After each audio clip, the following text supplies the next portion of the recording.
भाभी तुलसी के पौधे को पानी दे रही थीं।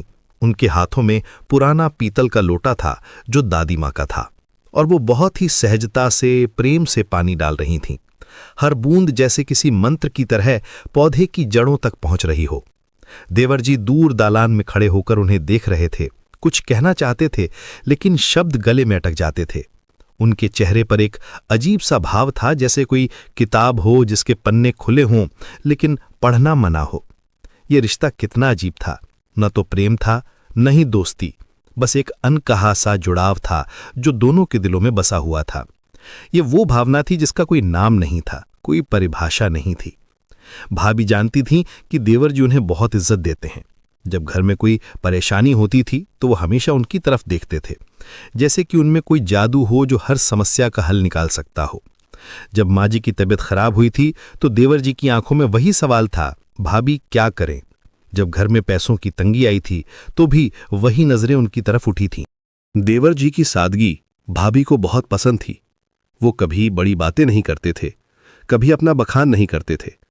घर की जिम्मेदारियां चुपचाप उठाते थे। जब पिताजी बीमार पड़े थे तो रात रात भर जागकर उनकी सेवा की थी। दवाई का समय, खाने का ख्याल, डॉक्टर के पास ले जाना, सब कुछ बिना किसी शोर शराबे के। भाभी ने देखा था कि कैसे वो अपनी नींद और आराम को भूलकर परिवार के लिए काम करते थे। उनकी आंखों में हमेशा एक शांति थी, एक संतुष्टि थी जो सिर्फ सच्चे लोगों में होती है। आज भी वही खामोशी थी।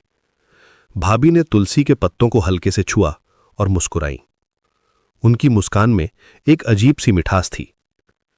देवर जी की नजरें उन पर टिकी हुई थीं।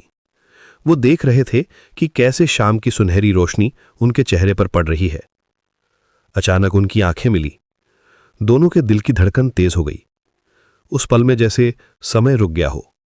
ना कोई आवाज थी, ना कोई हलचल, बस दो आत्माएं थीं जो एक दूसरे को पहचान रही थीं।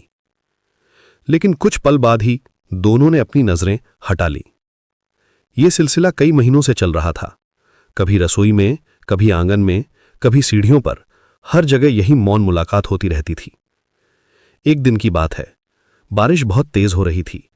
आसमान में काले बादल गरज रहे थे और हवा में पानी की बूंदें तैर रही थीं। देवर जी ऑफिस से लौटे तो पूरी तरह भीगे हुए थे। कपड़े बदन से चिपके हुए थे और बाल बिखरे हुए थे। चेहरे से पानी की धारा बह रही थी। भाभी रसोई में खाना बना रही थीं। जब उन्होंने देवर जी को इस हालत में देखा तो उनका दिल भर आया। तुरंत चूल्हा बंद करके एक मुलायम तौलिया लेकर आईं।